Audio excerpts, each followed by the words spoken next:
رسول اللہ صلی اللہ علیہ وسلم نے ارشاد فرمایا، یاد رکھو اللہ کی مدد و نصرت صبر کے ساتھ ہی ہے، اور ہر تکلیف و مصیبت کے بعد کشادگی ہے، اور بلا شبہ ہر تنگی و مشکل کے بعد آسانی ہے۔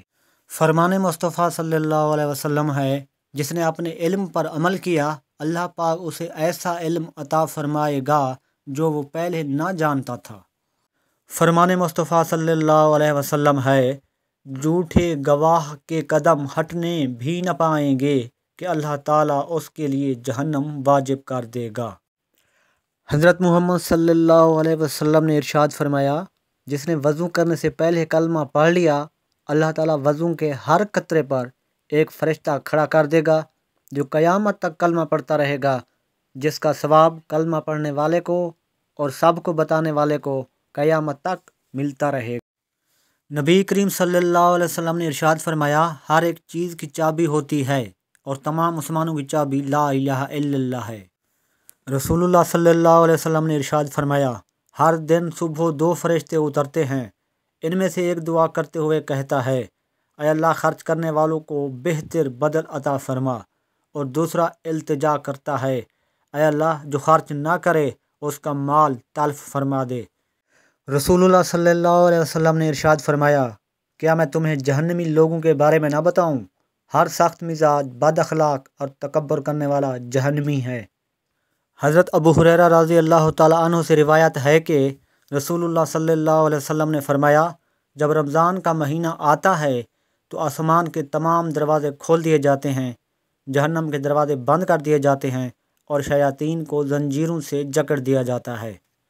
فرمان مصطفیٰ صلی اللہ علیہ وسلم ہے، جب اللہ تعالیٰ کے خوف سے بندے کا بدن لرزنے لگے تو اس کے گناہ ایسے جھڑتے ہیں جیسے سوکھے ہوئے درخت سے اس کے پتے جھڑتے ہیں۔ فرمان مصطفیٰ صلی اللہ علیہ وسلم ہے، جس نے بعد جماعت نماز پڑھی بے شک اس نے اپنے سینے کو عبادت سے بھر لیا۔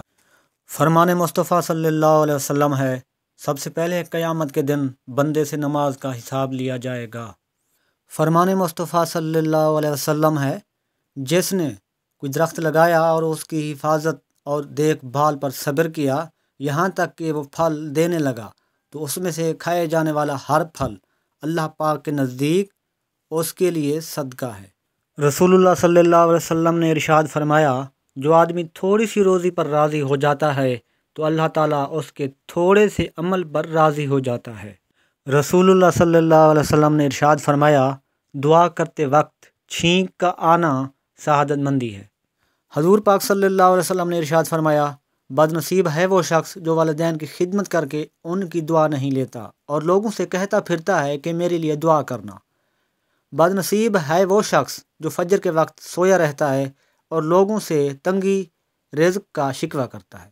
بد نصیب ہے وہ شخص جو نماز عشاء نہیں پڑھتا اور دعاؤں میں پرسکون نیند تلاش کرتا ہے۔ بد نصیب ہے وہ شخص جس نے ماہ رمضان پایا اور اپنے رب کو راضی نہ کر سکا۔ اور آپ صلی اللہ علیہ وسلم نے یہ بھی فرمایا، جس نے میری ایک حدیث سنی اور دوسروں تک پہنچائی، قیامت کے روز اس کے لیے میری شفاعت واجب ہوگی۔ فرمان مصطفیٰ صلی اللہ علیہ وسلم ہے، رمضان میں ذکر اللہ عز و جل کرنے والوں کو بخش دیا جاتا ہے، اور اس مہینے میں اللہ تعالیٰ سے مانگنے والا محروم نہیں رہتا۔